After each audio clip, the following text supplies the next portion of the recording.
정말 몸된 교회를 알고 그리스도를 알 수 있도록 바울처럼 우리의 육신적인 세상적인 눈은 감기워지고 비늘을 벗겨주셔서 다시 보게 하여 주시옵소서. 사울이 그렇게 많은 지식이 있고 율법을 행했지만 정말 하늘에 속한 복음과 하나님의 영광과 경륜을 알지 못하여 교회의 포행자가 되고 핍박자가 되었지만 주님 빛으로 교회를 그리스도로 나타내 보이시며 바울을 만나주시고 바울을 사도로 세워주셨습니다. 주님, 저희도 그렇게 주의 은혜로 서게 하여 주십시오. 예수님의 이름으로 기도합니다. 아멘. 네, 바울이 교회와 그리스도를 같다고 보고 단어를 막 섞어 쓰는 것에 대해서 의도성이 있는 거예요. 그래서 우리가 그럼 여러분 교회가 뭐냐라고 했을 때, 교회가 어떤 존재인가라고 했을 때, 정말 많은 것이 달라져야 되는 것이죠. 근데 바울이 정말 그 고난도 많이 받고 있지만, 한번 생각해 보세요. 근데 바울이 이 은혜를, 바울은 교회를 핍박했잖아요. 근데 그게 그리스도를 핍박한 거예요.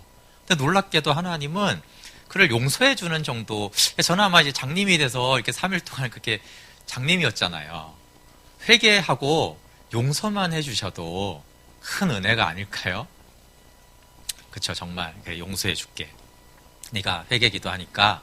그게 아마 바울이 다메섹에서 생각할 수 있는 최대의 은혜가 아닐까요? 감히 빛 대신 하나님을 핍박했는데, 유대인에게 하나님은 어마무시한 분이잖아요. 바리새인에게 감히. 그 용서만 해줘도 얼마나 큰 은혜일까요? 그게 아마 저는 바울이 할 수 있는, 기대할 수 있는 가장 큰 은혜였을 거라고 생각해요. 근데 하나님은 바울을 택하셔서 그리스도를 계시하시고 그렇게 핍박했던 교회를 세우게 했어요. 그리고 그 교회가 그리스도인 걸 알았어요. 그러니까 누가 고생을 좋아하고 누가 환난과 감옥과 외맞고 이런 걸 누가 좋아합니까? 근데 자기는 용서만 해줘도 정말 내가 주님을 위해 살라고 해도 할 말이 없는 존재인데, 아니 그리스도를 전하고 교회를 세우는, 교회를 핍박해서 그리스도를 핍박한 자인데, 그리고 그 교회가 하늘에 속해 있고 영광이고 예수님의 신부라는 걸 알았어요.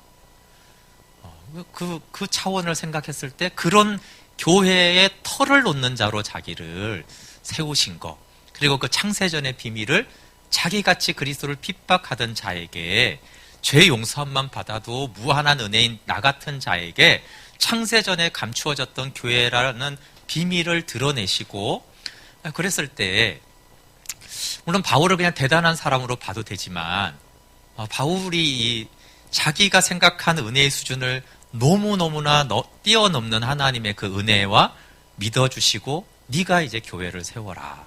그리고 네가 이 놀라운 창세전부터의 비밀의 경륜을 네가 증거하고 드러내고 네가 친히 교회를 세워서 그 교회를 통해 나타내라. 그러면 할만하잖아요. 그렇죠? 그래서 바울이 그렇게 고난과 희생을 감수하고 그렇게 종횡무진 교회를 세우러 다닌 거예요. 그냥 바울은 전도하러 다닌 게 아닙니다. 전도해서 그런 교회를 세우려고 했던 거예요. 하나님의 집이잖아요. 하나님의 성전이잖아요. 그리스도의 몸이잖아요. 그럼 당연히 이제 몸을 세우려면 한 사람에게 복음을 전해야죠. 네, 그래서 바울이 물론 성령의 당연히 은혜지만 그가 받은 계시가 충격인 거예요.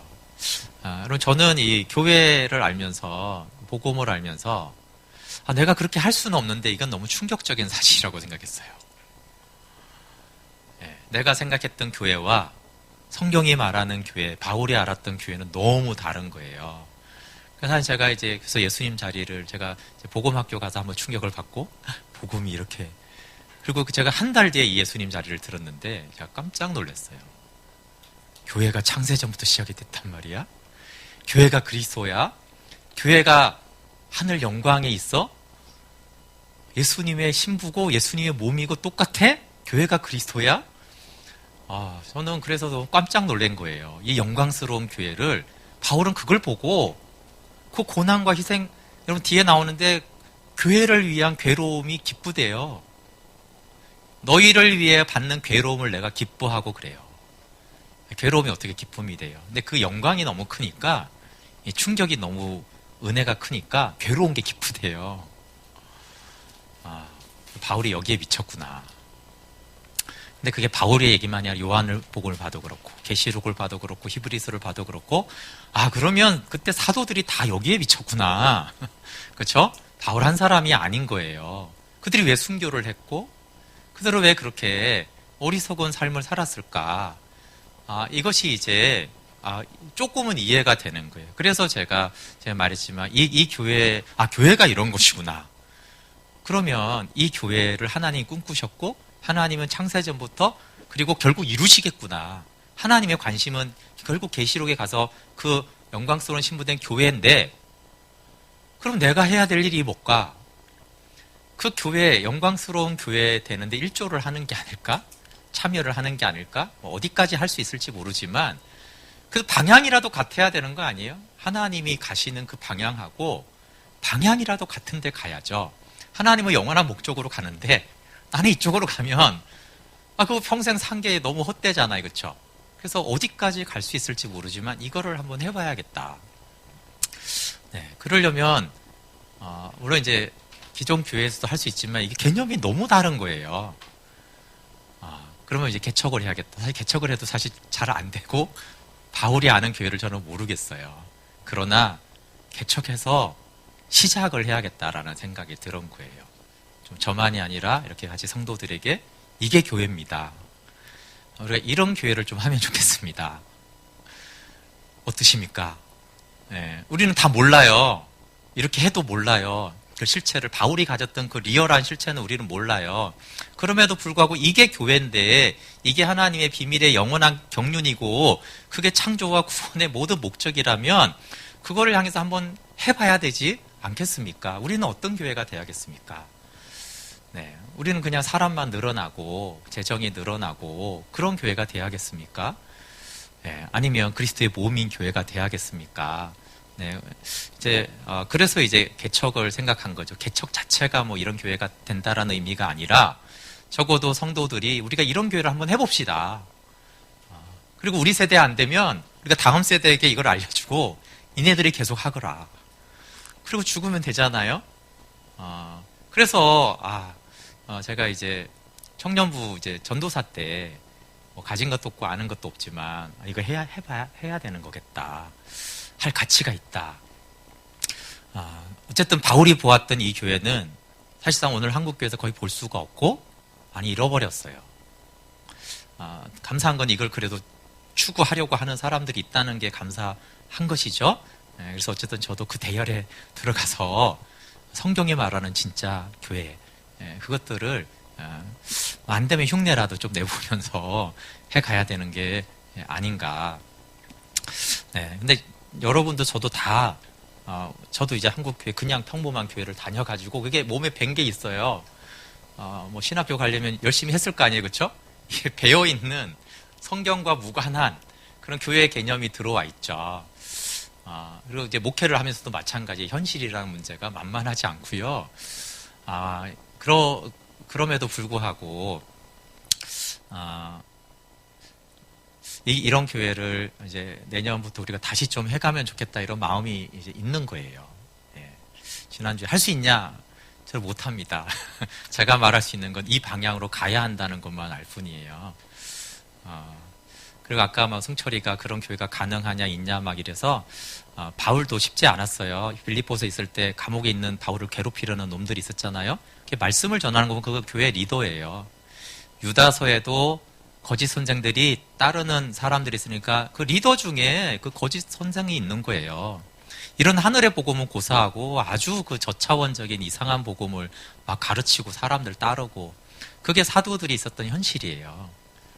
근데 뭐 우리는 현실이 더하잖아요. 여긴 사도도 없는데.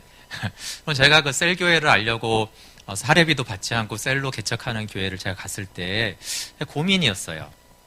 셀교회가 초대교회를 지향하고 공동체를 지향하는데 이게 그 교회인가? 초대교회 교회인가?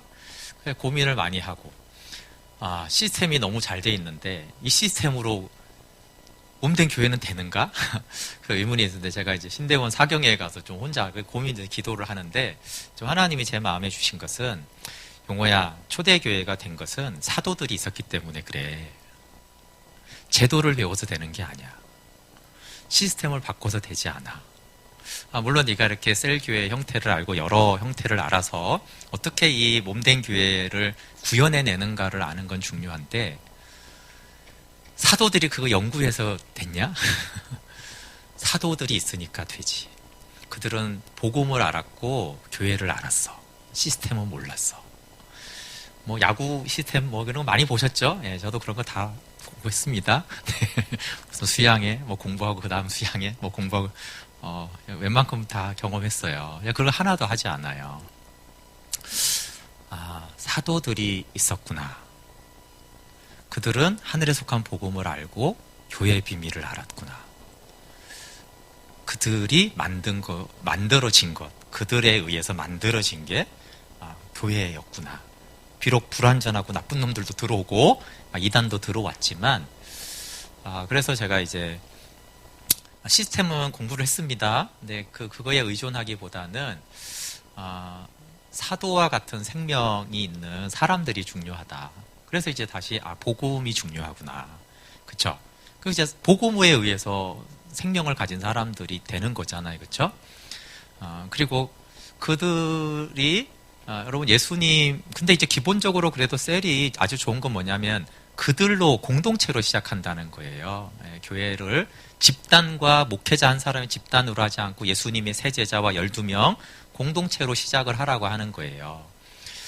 이제 그런 것들은 너무 맞는 거죠. 그래서 그런 사람들이 모였잖아요. 여러분 베드로 한 명 딱 세워갖고 예루살렘 교회 개척 못했을까요? 어차피 베드로가 뭐 한 거니까요. 3,000명, 5,000명 회개가. 하나님이 하는 거 그거 못하나요? 근데 하나님은 교회를 말하는 거예요. 왜 12명이 있고 왜 70명이 있고 왜 120명이 있죠? 왜 예수님은 3년간 12명에게 그렇게 헌신했죠? 사랑을 보여주셨어요. 설교했나요? 12명에게? 설교로 안 바뀝니다. 예수님의 가르침으로도 안 바뀌어요. 예수님이 보여준 건 삶으로 사랑을 나타내 보여주신 것이지 설교한 게 아니에요. 12제자들에게. 예수님의 설교 듣고도 안 변한 인간들을 아니 목사의 설교를 듣고 바뀔 거라고 생각하는 거는 너무 큰 오류죠. 예수님은 교회의 모형을 보여주셨어요. 근데 그분은 교회를 할 수 있었죠. 사람들은 복음과 성령이 아니면 교회를 못합니다. 그래서 복음을 주셨고 십자가와 무덤과 부활을 주셨고 성령으로 인해서 교회를 탄생시킨 거예요. 그래서 사도들이 이제 예수님과 똑같은 일을 할 수 있게 했죠. 그렇지만 그게 이제 공동체로 시작했다라는 것은 지금도 너무 중요해요. 근데 오늘날 이 공동체의 개념, 예수님이 3년 동안 왜 제자들을, 그리고 제자훈련은 저는 좋은데 제자훈련이 너무 예수님 제자훈련하고 달라요. 예수님이 언제 가르치고 책 읽고 암송하라고 했어요. 그런 거 한 적 있어요? 예수님은 그런 거 안 했어요. 24시간 3년 동안 데리고 살았어요. 그리고 보여줬어요. 아들이 아버지를 어떻게 보고 행하는지를. 그쵸? 그게 제자훈련이죠. 물론 성경 공부하는 게 나쁜 거 아니에요. 근데 마치 성경 공부하고 책 몇 권 읽고 딸딸 뭘 외운 걸 가지고 예수님의 제자훈련을 했다고 생각하는 거는 큰 착각이에요. 저는 그렇게 할 수밖에 없는 교회 현실이 안타까워요. 한원교회가 훨씬 낫지 안 하는 교회보다. 근데 우리는 그걸 제자훈련이라고 말하고 너무 개념이 달라요. 교회에 그냥 주일에 왔다 갔다 하는 걸 교회 생활이라고 그래요. 성경에 어디 그런 게 있어요. 너무 다 달라요.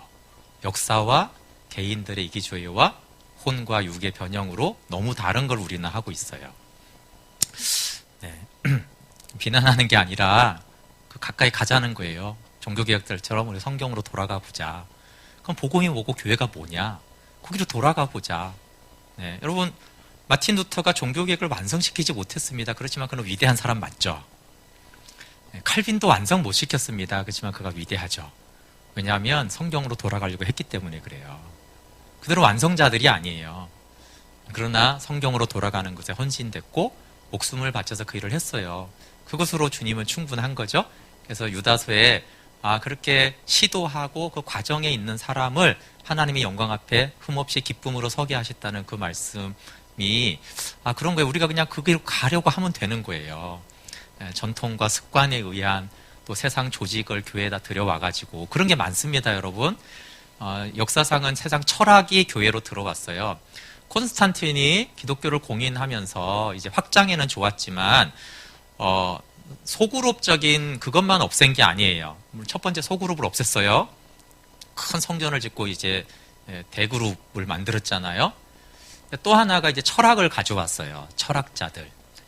그래서 니케아 회의의 그 교리는 바릅니다. 하지만 그때 많은 철학자들이 교회 안으로 들어왔어요.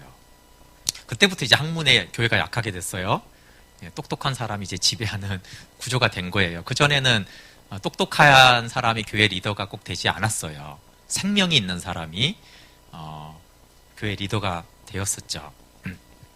그렇게 많은 변형들이 있었어요. 역사적으로. 계속 그런 식으로. 근데 다시 성경으로 가보면요. 비록 우리는 그 구체적인 형태까지는 모르지만 굉장히 많은 것들이 성경에 보존돼 있어요. 그러니까 거기로 가야 돼요. 거기서 시작을 다시 해야 되는 것이죠. 그리고 대충 역사를 좀 공부하는 이유는 이게 이때 이런 게 들어왔고 이런 게 들어와서 이런 식으로 교회가 성경을 좀 떠났구나. 이런 걸 우리가 알 수가 있어요. 네. 그런 것도 이제 걷어내야 되는 거죠. 할 수 있는 데를 다 걷어내고 그냥 성경이 말하는 교회를 물론 우리 대한민국이라는 이 문화 속에서 우리가 구현을 해내야죠. 그렇다고 우리가 한국말 쓰잖아요. 그렇죠?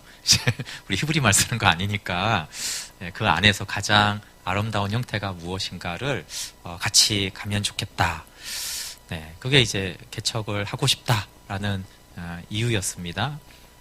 개척을 할 수 있다 이런 것이 아니라 그래도 해봐야 되지 않냐. 네. 네, 우리 교회가 그런 교회를 지향했으면 좋겠어요. 그래서 그리스도가 어떻게 나뉘어 있느냐? 은사는 그리스도지. 이렇게 이제 보일 정도가 되면 교회를 아는 거죠. 네.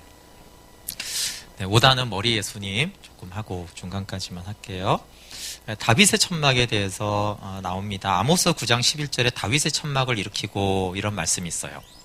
근데 아까 우리가 봤을 때 대표적으로 구약에는 모세의 성막과 솔로몬의 성전이 하나님의 집인데 아모스는요 다윗의 천막을 다시 일으키겠다라고 예언을 합니다.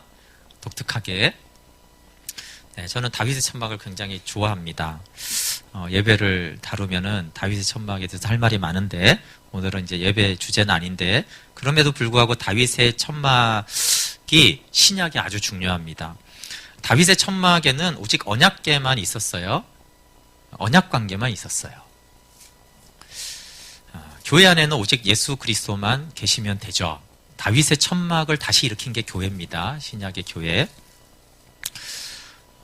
그리고 언약궤를 운반할 때요. 제사장과 일반인과 왕이 구별 없이 다 기뻐했어요. 예, 그런 곳이 교회라는 것이죠. 근데 이것이 사도행전 15장 16절에 이제 중요하게 등장하는데 배경은 이제 예루살렘 최초의 공회가 열립니다. 왜냐하면 바울의 이 이방인 전도에 대한 문제가 이슈가 됐었어요. 근데 이 바울이 이방인에게 이렇게 해도 되냐 안 되냐 뭐 이런 얘기를 막 하는데 그게 이제 결론이 어떻게 나냐면요. 이 아모스의 9장 11절을 야고보가 인용하면서 결론이 납니다. 이후에 내가 돌아와서 다윗의 무너진 장막을 다시 지으며 또 그 퇴락한 것을 다시 지어 일으키리니 이는 그 남은 사람들과 내 이름으로 일컬음을 받는 모든 이방인들로 주를 찾게 하려 함이라 하셨으니 이 말을 사람들이 다 동의했어요. 그러면 결론 났네. 바울이 복음 이방인 전도와 교회 세우는 거 오케이.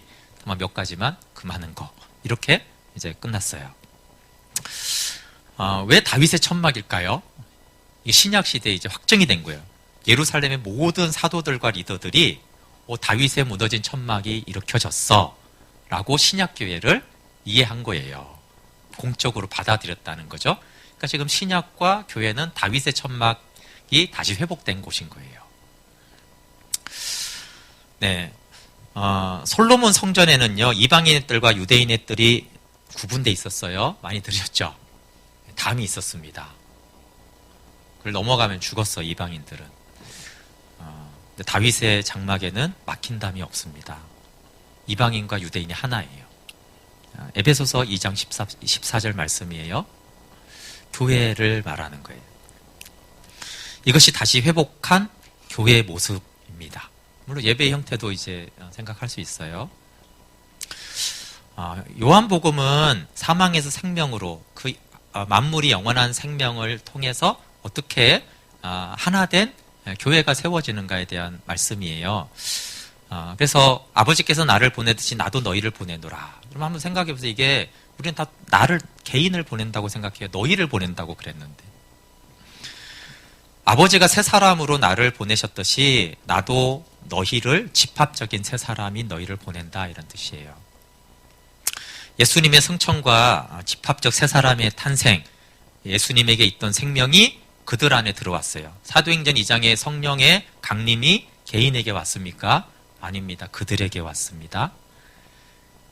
그리고 오순절의 성령 강림은 교회의 탄생을 의미합니다. 개인의 성령 충만을 말하는 게 아니에요. 잘 생각해 보세요. 물론 각 개인의 성령 충만해야지 영광스러운 교회가 되죠. 네. 그렇지만 공동체에 임했죠. 그리고 교회가 탄생됐어요. 그래서 홀로 새 사람이신 예수님은 새 사람 집합체 교회를 탄생시키고 새로운 종족이 마귀보다 더 높은 생명을 가진 그들이 하나님의 형상으로 빚어져서 하나님을 보여주고 다스리는 그들로 세운 것이 바로 교회입니다. 아버지께서 나를 보낸 것처럼 나도 너희를 보내노라를 직접적으로 볼 수 있는 곳이 사도행전입니다. 그래서 사도행전은 베드로나 사울 한 사람을 보낸 것이 아닙니다. 집합적 새 사람인 교회가 하나님을 보여주는 이야기예요. 복음서에서 새 사람이신 예수님께서 홀로 행하셨죠? 근데 사도행전에는 집합적 새 사람인 교회가 예수님을 대신합니다. 하나님의 집이기도 하고 하나님의 형상을 보이기도 하고 아버지를 전하기도 하고 그 모든 걸 이제 교회가 하는 걸 보여줘요. 예수님은 승천하셔서 교회의 머리가 되셨고 그리스도의 몸인 교회가 지상에서 머리의 뜻대로 하나님의 영원한 목적을 이루게 되었죠. 그게 사도행전의 기록입니다. 그래서 사도행전은 창세기 1장 26절에서 28절의 말씀의 성취입니다. 그들이 다스리는 시대가 성취된 거 나타난 것이죠. 그게 사도행전입니다. 사도행전에서 우리는 이제 간단하게 앞에는 베드로, 뒤에는 사울 중심 그러는데 그리고 항상 교회고요. 잘 보세요. 사도들은 혼자 다니면서 복음을 거의 전하지 않습니다. 항상 같이 다닙니다. 핍박을 받았을 때도 도망가죠? 뭉쳐서 도망갔습니다. 잘 보세요. 그냥 그들은 항상 이 교회를 알았어요. 도망가도 같이 도망가요. 그래서 교회를 세우는데 어떻게 해요? 그들이 교회를 세웁니다. 바울과 바나바가 같이 가죠? 싸우니까 누구랑 같이 가요? 실라랑 가죠? 디모데랑 가죠? 바울 혼자 다닌 적이 없어요. 항상 그들로 다녔어요. 가장 최소 다니는 2명이에요. 그리고 그 두세 명이 가서 더 많은 그들을 이뤘죠. 그게 항상 바울이 했던 거예요. 그건 전략이 아닙니다, 여러분. 2명씩 보내야 전도하기 좋다. 그런 게 아니라고요. 영적으로 한 명은 묻고 한 명을 하고 그렇게 해서 간 게 아니에요. 그 정도 능력이 없어요, 바울이? 치사하게? 바나바가 옆에서 기도해 줘야지 전도해요? 아니에요. 그들을 이해했다니까요. 그들은 교회를 알았어요. 교회를. 그러니까 교회는 교회가 세워야 되는 거예요. 근데 어떻게 저 먼 해외 나가는데 어떻게 해요, 그렇죠? 최소 단위가 2명이에요. 처음에는 바울과 바나바만 갔어요, 아니에요? 마가 데리고 갔죠? 원래 3명이서 갔어요. 오늘날에는 선교를 사람들이 전략적으로 그렇게 해야 된다고 생각해요. 근데 생각해 보세요. 지금도 해외에 사람 보낼 때 3명씩 보내요? 힘들죠. 그거는 쉬워서 그렇게 한 게 아니에요. 교회를 알았기 때문에 그래요. 심지어 바울은 감옥에 있어도 교회가 있어요. 왜? 마음에 있죠, 이제. 그리고 여러분 감옥까지 막 사람들이 찾아왔어요. 그래서 바울은 사도들은 원래 교회하고 떨어진 어떤 복음관을 가지고 있지 않았어요. 그럼 왜 집합적 세 사람이야 됩니까? 여러분, 에베소서 2장 15절 한번 읽어볼게요. 그러니까 다윗의 장막 얘기를 했죠? 다윗의 장막에는 이방인들이 같이 믿는 곳이에요. 유대인과 이방인이 하나가 되어 믿는 그것이 다윗의 천막이 일어난 곳이에요. 에베소서 2장 15절 읽어볼게요. 시작. 원수된 것 곧 의문에 속한 계명의 율법을 자기 육체로 폐하셨으니 이는 이 둘로 자기 안에서 한 세 사람을 지어 화평하게 하시고. 에베소서 2장 15절 잘 하셨어요? 네네. 제가 옛날 때 이 둘이 뭐예요? 유대인과 이방인이죠? 근데 자기 안에서, 예수님 안에서 한 세 사람을 지었어요. 이 한 세 사람이 누구예요? 교회입니다. 이걸 자꾸 종말론으로 하는 사람들이 예루살렘과 관련해서 있더라고요. 에베소서는 전부 교회 얘기라고 그랬어요. 처음부터 끝까지. 다윗의 무너진 천막은 유대인과 이방인이 자기 안에서 한 세 사람이 된 거예요. 근데 교회를 한 세 사람으로 표현합니다. 이게 이상합니까? 어린 양의 혼인잔치에 있는 신부 사람으로 표현하지 한 사람으로 한 세 사람이에요. 그래서 세 사람에는 두 종류가 있어요. 개인 세 사람이 있습니다, 여러분. 에베소서 4장 24절에나 골로새서 3장 10절에 보면 세 사람을 입어라. 이건 개인 세 사람이에요. 각 그리스도인이 세 사람을 입으라는 거예요. 그런데 에베소서에 말하는 거는 이 한 세 사람은 교회를 말해요. 예수님 자리가 두 개 있다고 그랬죠? 항상 여기 생각하면 돼요. 예수님 자리, 개인, 교회, 개인 세 사람, 교회 세 사람, 한 세 사람. 근데 하나님의 궁극적인 목적은 어디 있다고요? 각 한 사람의 세 사람이 아니라 한 세 사람, 교회 세 사람을 하나님 궁극적으로 목적으로 하세요. 그게 신부니까. 그리고 한 세 사람을 말하는 본문도요. 문맥을 보면 개인이지만 전부 교회 공동체와의 관계에서 이 세 사람이 나와요. 그러니까 한 세 사람이 되려면 각 사람이 세 사람이 돼야 된다. 이런 의미로 세 사람을 입으라고 하는 거예요. 그래서 작은 예수는 틀린 건 아니지만 정확하지 않습니다. 우리는 작은 예수가 아니라 예수님의 지체입니다. 개인주의 신앙은 성경의 주 메시지가 아닙니다. 이건 최근 몇백 년 사이에 생긴 신앙이지 성경과 초기 교회에는 개인 신앙이 나오지 않아요. 성경적인 교회 생활을 보면 우리가 잘못된 교회 생활이 너무 많아요. 교회는 나의 신앙생활에 도움을 주는 기관이다. 너무나 많은 사람이 이렇게 생각을 하고 있습니다. 교회를 잘 이용해서 나의 신앙을 잘 키워야지. 교회와의 관계성이 거의 없이 예수 믿는 사람이 많습니다. 내가 예수 믿으러 교회 가지. 예수님만 믿으면 잘 믿으면 되지. 이런 사람이 얼마나 많은지 모릅니다. 근데 그 사람들은 의도하지 않게 머리이신 예수님과 몸인 교회를 분리시키고 있습니다. 극단적으로 하면 살인을 하는 거죠. 머리와 몸을 잘라놓는. 그게 어때서? 이게 피로 사신 그리스도인이 할 말입니까? 피로 사신 그리스도인이 피로 사신 교회를 그렇게 잘라놔도 되는 겁니까? 근데 그렇게 그냥 말하고 다녀요. 당연히 내가 예수 믿으러 교회 가지 왜 굳이 사람들을 만나고 관계를 해야 되는데요. 내가 예수님 믿으러 왔지. 바울이 알았으면 뭐라고 그랬을까요? 내가 교회를 핍박했는데 그게 그리스도를 핍박한 거였어. 그게 어떻게 대입이 돼요? 잘 생각해 보세요. 잘못된 교회 생활의 원인은 교회가 교회답지 못하는 것도 있죠. 그렇지만 개인도 책임이 있는 것입니다. 하나님의 영원한 목적인 교회를 너무 모르고 무관심하고 관심도 없어요. 이 두 가지 요소가 있겠죠. 나를 사랑하시는 하나님의 영원한 목적을 알면 그리스도의 몸인 교회의 인생을 걸게 돼 있습니다. 머리 대신 예수님에 의해 컨트롤되고 모든 지체가 분량대로 역사하는 교회. 근데 이거 쉬운 일이 아닙니다. 아까 지난주에도 그랬잖아요. 할 수 있냐? 됩니까? 그거 제가 모른다고 그랬어요. 왜냐하면 전통과 문화를 넘어 몸인 교회 되기가 쉽지 않습니다. 베드로가 유대 전통을 벗는데 오랜 시간이 걸렸어요. 예수님의 수제자 베드로, 성령을 받은 베드로, 복음을 전한 베드로. 근데 그가 이방인 고넬료에게 복음을 전하기까지 하나님이 3번이나 광주리를 환상을 보여줘야지 겨우 순종했어요. 그만큼 어려운 거죠. 그만큼.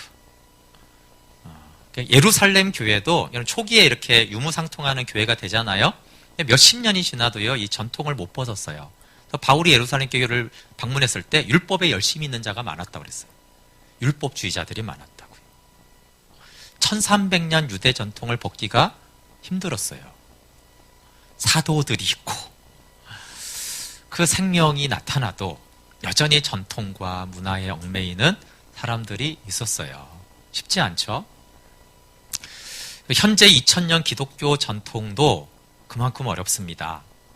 아까 말한 대로 콘스탄틴부터 한국 문화까지 많은 것들이 들어와 있어요. 예수님 자리에서 끊임없이 봐야 합니다. 근데 다윗 장막을 위대함이 있죠. 다윗의 장막을 일으키잖아요. 모세의 성막은 유대인들에게 모세와 성막은요 거의 절대적인 위치예요. 그렇죠?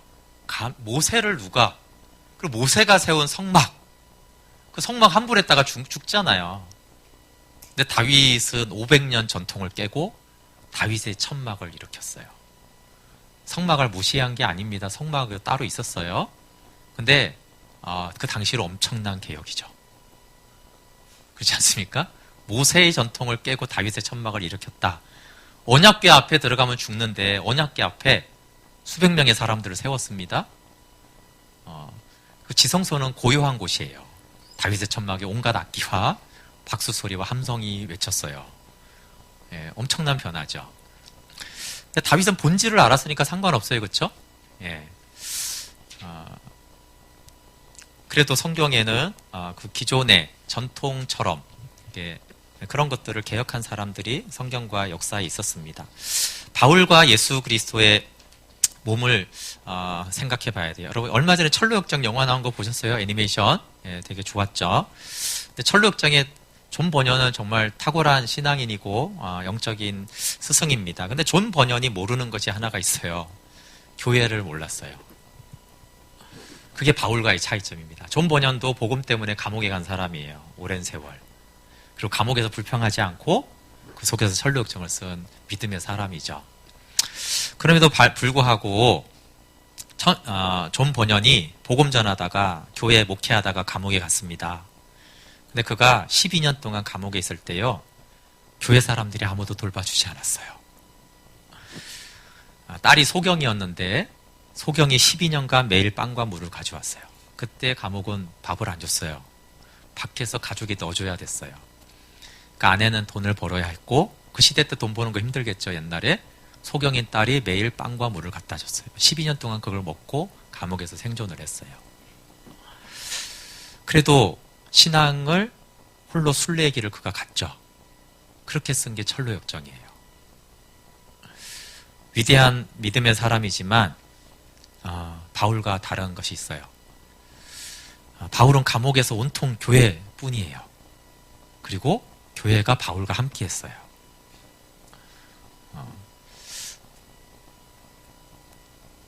이게 좀 그래서 존 버년은 좀 참 믿음의 사람이지만 교회를 모르는 자기 경험이 거기밖에 갈 수 없었어요. 근데 아마 존 버년이 그럴 때 교회가 끝까지 함께 해줬다면 존 버년이 교회를 알았지 않았을까요? 물론 성경을 통해서도 알 수도 있었겠지만 담의 색에서 깨달은 내가 예수를 핍박했구나. 존 버년과 다른 거예요, 바울이. 그래서 승천하신 머리의 조정을 받고 있는 몸을 핍박한 것이 곧 머리를 핍박한 것이구나. 교회 안에서 교회를 아프게 하는 것이 머리신 예수님을 아프게 하는 것이구나. 네, 그걸 알면 우리가 교회 생활이 달라지죠.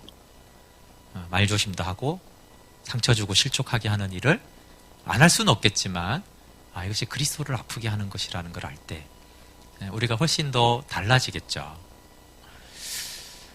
바울의 서신에는 교회의 복음을 선포합니다. 교회됨의 기초가 복음이에요. 여러분, 복음은 거듭나라고만 선포하는 게 아니고요. 교회가 되기 위해서 복음은 선포돼야 돼요. 그래서 교회에 계속 복음이 선포돼야 되는 거죠. 그리고 교회 안에서 어떻게 생활하는지를 선포해요. 사람들은 이걸 바울 서신을 이렇게 말해요. 앞부분은 교리, 뒤에는 생활. 그렇지 않습니다, 여러분. 앞부분에는 하늘의 영광스러운 복음을 선포하고요. 뒤에는 교회 생활을 말해요. 교회가 교회되게 하라는 거죠. 뒷부분은. 앞부분은 교회됨의 기초인 복음을 선포하고, 뒤에는 이 복음을 기초로 너희가 이런 교회를 교회되게 해야 된다. 왜요? 좋은 교회도 나쁜 교회도 다 연약함이 있었으니까. 여러분, 그래서 머리를 사랑하는 아주 쉬운 방법이 있습니다. 여러분, 머리 예수님 어떻게 사랑합니까? 머리 예수님 사랑하기 굉장히 어렵습니다.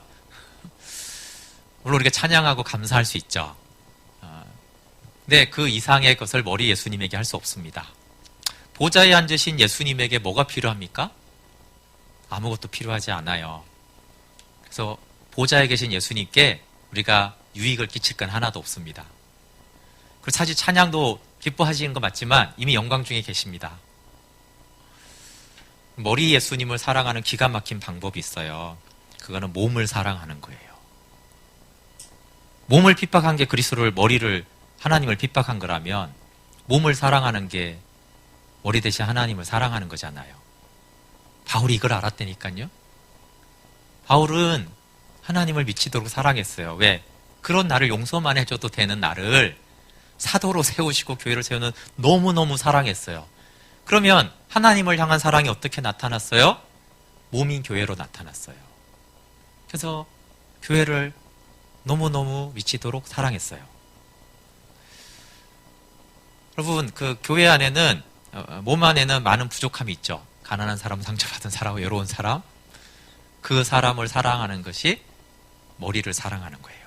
근데 이거는 사실 우리 가까이도 있는 방법 중에 하나입니다. 네, 가끔씩 야다가 용돈을 받은 적들이 있습니다. 성도들에게. 이런 경우가 있죠. 이제 청년부가 있는데 그 청년이 이제 어쨌든 저를 만나서 많이 변화가 되잖아요. 고통한테 많이 회복이 되잖아요. 그 어머니가 야다를 만나서 돈을 줍니다. 네, 그 전략인 거죠.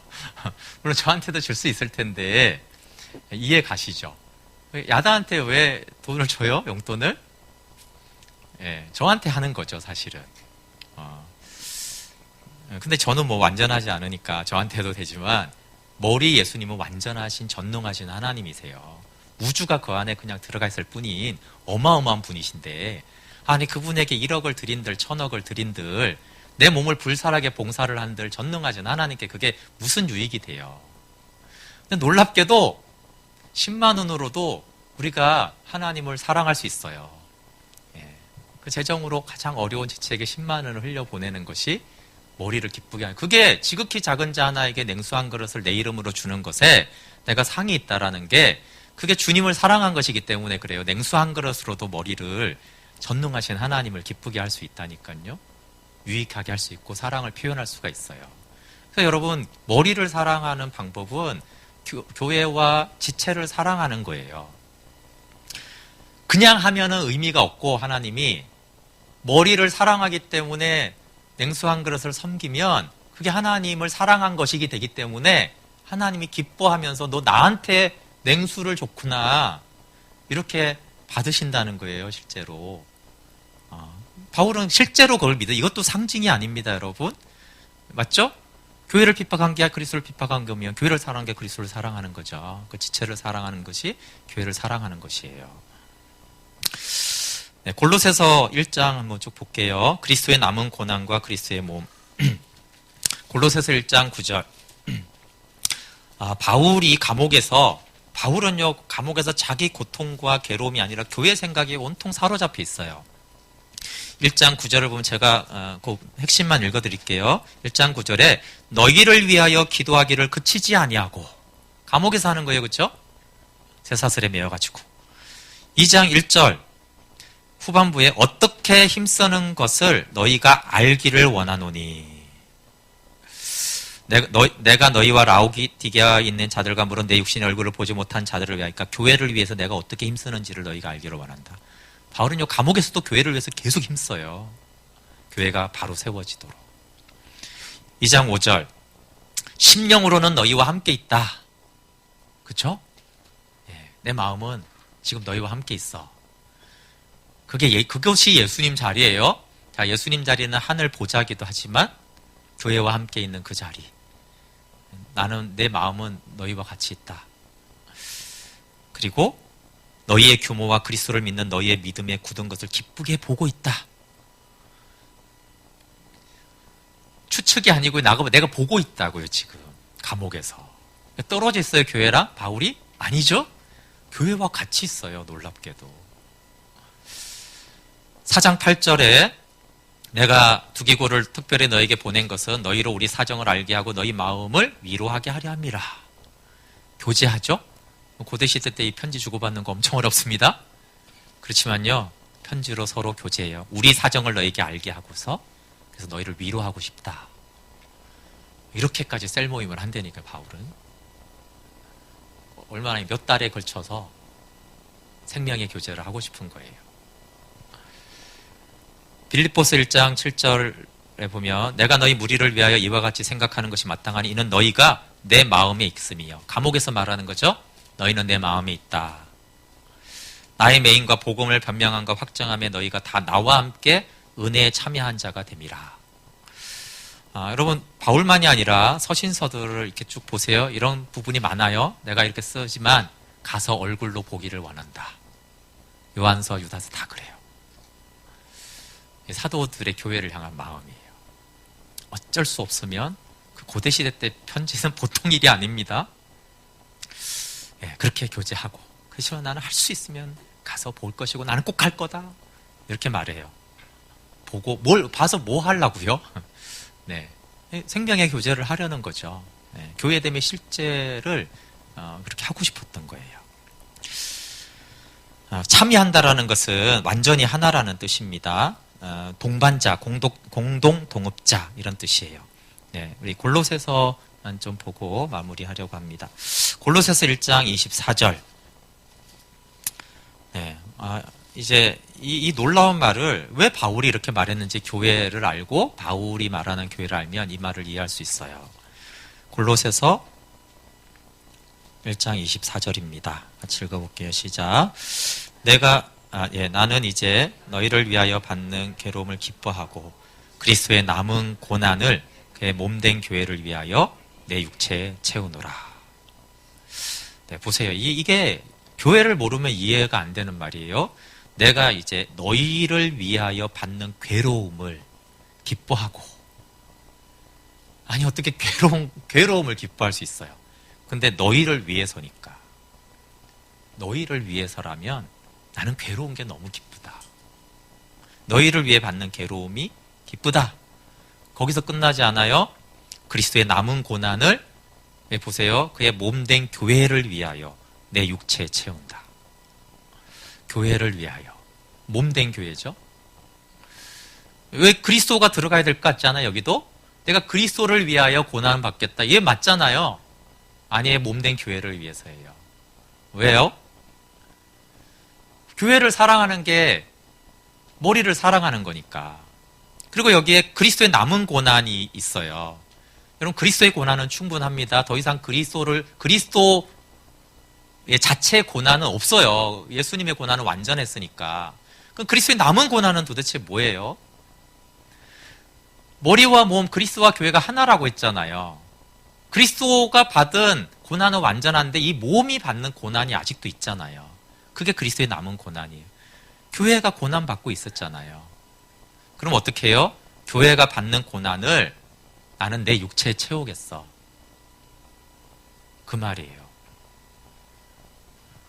지금도 괴로운데 더 채울 거야. 그런 말이죠. 이 고난은 비밀의 경륜, 교회와 관련 있는 고난이에요. 그래서 아까 우리를 사용하소서에서 교회를 향한 우리 마음 희생과 포기와 가난과 고난, 하물며 죽음조차 우리를 막을 수. 사실 이거 바울이 교회를 향한 고백을 쭉 들어보면 바울이 그렇게 말하고 있어요. 내가 너희를 위해서 나를 전제로 부을지라도 너희를 위해서예요. 그리스도를 위해서가 아니에요. 당연히 그리스도를 위해서겠죠. 근데 바울은 그렇게 말하지 않는다니까요. 너희를 위해서예요. 왜? 몸이 그리스도니까. 너희를 위해서 내 전제를 부어야지. 그리스도를 위해서 이제 부을 수도 없어요. 그분은 완전한 영광에 계신데 그분을 위해서 내가 죽은들 뭐가 그렇게 할 수 있어요. 근데 너희는, 지체들은 바울이 고난받고 괴롭고, 그렇죠. 그렇게 함을 통해서 교회와 지체들은 얼마나 좋아져요? 그걸 위해서 내가 죽겠다는 거예요. 내가 전제가 되고 내가 괴롭고 고난을 내 몸에 채우겠다라는 것이에요. 나는 기꺼이 그렇게 지금도 고난받고 있는 이 감옥에서 하는 말이라니까요. 감옥 정도면 충분하지 않아요? 아니, 나는 앞으로 더 채울 거야. 내 육체. 그리고 이 육체가 고난이 얼마나 약합니까? 근데 이 육체의 고난을 채운대요. 엄청난 말을 하는 거죠. 골로새서 1장 25절. 네, 27절 같이 읽어볼게요. 시작. 내가 교회 일꾼 된 것은 하나님이 너희를 위하여 내게 주신 경륜을 따라 하나님의 말씀을 이루려 함이니라. 이 비밀은 만세와 만대로부터 오므로 감추었던 것인데 이제는 그의 성도들에게 나타났고 하나님이 그들로 하여금 이 비밀의 영광이 이방인 가운데 어떻게 풍성한 것을 알게 하려 하심이라.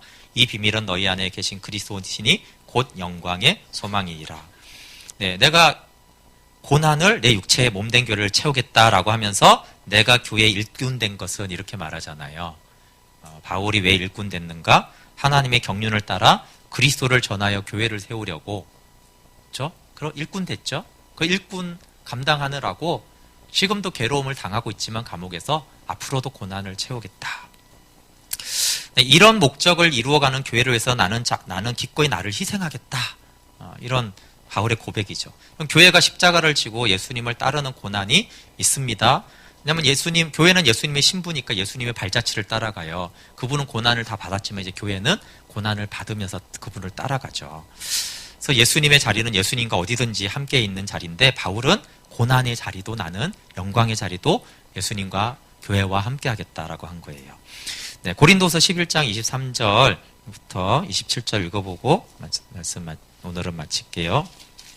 네, 아까 그리스도의 남은 고난을 몸된 교회를 위하여 내 육체 채우노라라는 말을 그가 어떻게 실제로 실현했고 했는지가 나오는 고백이라서 그래요. 또 고린도후서 11장 23절부터 27절입니다.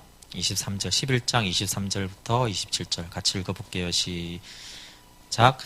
그들이 그리스도의 일꾼이냐 정신없는 말을 하거니와 나은 더욱 그러하도다. 내가 수고를 넘치도록 하고 옥에 갇히기도 더 많이 하고 매도 수없이 맞고 여러 번 죽을 뻔하였으니 유대인들에게 40에서 하나 감한매를 5번 맞았으며 3번 태장으로 맞고 1번 돌로 맞고 3번 파선하고 일주야를 깊은 바다에서 지냈으며 여러 번 여행하면서 강의 위험과 강도의 위험과 동족의 위험과 이방인의 위험과 시내의 위험과 광야의 위험과 바다의 위험과 거짓 형제 중에 위험을 당하고 또 수고하며 애쓰고 여러 번 자지 못하고 줄이며 목마르고 여러 번 굶고 춥고 헐벗었노라. 아멘. 야, 이거 뭐 하나씩만 뜯어봐도 정말 기가 차잖아요. 여러분, 이 고린도서를 다 지나고 난 다음에 골로새서를 말하는 거예요. 나는 그리스도의 남은 고난을 내 육체에 더 채울 거야. 그리고 순교할 때까지 채웠죠. 여러분, 이 얘기를 하고 내가 이렇게 몸인 교회를 돌보러 다니다가 고난을 당했어. 이거 충분하지 않습니까? 그런데 더 놀라운 고백은요, 11장 28절에 있어요. 예, 이게 너무 놀라운 말입니다. 고린도서 11장 28절. 지금 읽은 거 이해하시죠? 그 앞에 그 다음 구절이에요. 28절 읽어볼게요. 시작. 이 외에 이런 고사하고 아직도 날마다 내 속에 눌리는 일이 있으니 곧 모든 교회를 위하여 염려하는 것이라. 이 모든 고난은 괜찮대요. 오히려 날마다 내 속에 눌리는 것이 있는데 그 눌림은 곧 모든 교회를 위해서 염려하는 것이다. 고린도 공동 번역은 이렇게 번역했어요. 이런 일들을 제쳐놓고라도 나는 매일같이 여러 교회에 대한 걱정에 짓눌려서 고통을 당하고 있습니다. 야, 여기 앞에 있는 고백이 하나라도 당한 거 있어요? 이런 거 다 제쳐놓고 나는 지금 너무 고통스러운데 교회 때문에. 교회가 연약하잖아요, 그렇죠? 교회 이단도 들어오고 아픈 사람도 있고 교회가 분리도 되고 그 교회를 생각할 때 너무 고통스럽대요. 그래서 앞에 있는 이런 거 다 제쳐두고 괜찮아, 그런 거 아무것도 아니야. 그거보다 더 나한테 큰 고통은 교회가 교회되지 못하는 것에 대한 그 고통과 염려가 나를 항상 누르고 있다는 거예요. 반대죠. 잘 보세요. 쇠사슬에 매여 감옥에 있을 때 그는 찬송하리로다 그랬어요. 근데 오히려 수많은 고통은 고사하고 내가 고통 중에 괴로워하는 것이 있는데 그건 교회를 염려하기 때문이다. 예, 여러분, 바울은 고통 당한 사람이에요. 근데 그는 더 이상 쇠사슬이나 감옥, 굶주림, 배고픔, 강도 이런 것 때문에 고통을 받은 사람이 아니고요. 교회를 사랑해서 교회가 그리스도의 몸된 교회가 되지 못할 때, 때로는 고린도 후서잖아요. 고린도 교회가 나뉘었다는 말씀을 들을 때 그걸 고통스러워했어요. 우리는 어떨 때 고통하고 언제 기뻐하나요? 예. 바울은 무엇 때문에 기뻐하고 언제 고통을 받았죠? 예. 너무 다르죠. 그게 교회를 아는 사람은요, 교회 때문에 고통스러워해요. 교회를 위해서 염려하는 이상의 고통이 바울에게 없었어요. 앞에 나오는 죽음의 위기, 40에 하나 가만, 엄청난 채찍, 그런 거 다 아무것도 아니야. 교회가 문제야. 교회가 너무 나를 아프게 해. 그래서 그 교회를 위해서 나는 계속 이 고난을 내 육체에 채울 거야. 그렇게 해서라도 나는 몸된 교회를 사랑해서 머리 대신 그리스도를 사랑할 거야. 사울아 왜 나를 핍박하느냐라고 했던 그분이 나를 여기까지 사랑하고 세워주셨는데, 네, 그것이 사도 바울이 종횡무진 그렇게 다니면서 이런 핍박을 다니면서 포기할 만도 할 텐데, 골로새서까지 가서, 에베소서까지 가서 그 골로새서도 충분하지 않다라고 하면서 더 채우겠다라고 한, 바울이 교회를 향한 것은 이론이 아닌 거죠, 정말. 그래서 그는 영광스러운 교회를 보고 있지만 그가 영광스러운 교회를 위해서 드리는 것은 고통과 괴로움과 고난이었어요. 그리고 그 괴로움이 기쁘다라고 했어요. 그리고 자기가 이런 고난을 받으면서라도 교회가 영광스러운 신부로 세워지는 것을 볼 때 그는 감옥에서도 뜰듯이 기뻐하고 감격하고 흥분하면서 어린 양의 그 혼인잔치의 그날을 바라보면서 창세전에 그 하나님의 비밀 속에 있던 그 경륜이 나 같은 죄인 중에 괴수를 통해 드러나고 나타난다는 것이 너무나 감격스러웠어요. 그러니까 그는 정말 초월하고 있죠. 근데 그 초월이 막 이제 신비주의나 이런 게 아닌 거예요. 그는 분명한 하나님의 목적과 방향을 알고 있었고 그 방향으로 가고 있었어요.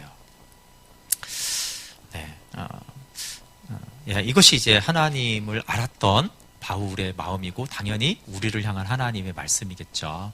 네, 이것이 우리들이 같이 좀 새기고, 네, 40에 하나 가만 매는 못 맞을지라도 네, 저도 잘 안 되지만, 그래서 이런 바울의 고백을 볼 때, 교회를 볼 때 참 마음이 아프기도 해요. 우리는 이런 수준이 아니라 얼마나 작은 그런 걸 못해, 포기 못해 이러면서 말 한마디 듣기 싫어서 도망가고, 누가 나를 수군거릴까봐 그거 때문에 나는 못하겠다고 하고, 사실 바울하고는 너무너무 다른, 차원이 달라도 조금 좀 너무너무 다르니까, 우리는 교회를 아나? 우리는 교회가 되어가나? 도대체 교회를 어떻게 보고 우리는 교회를 위해 뭘 하지?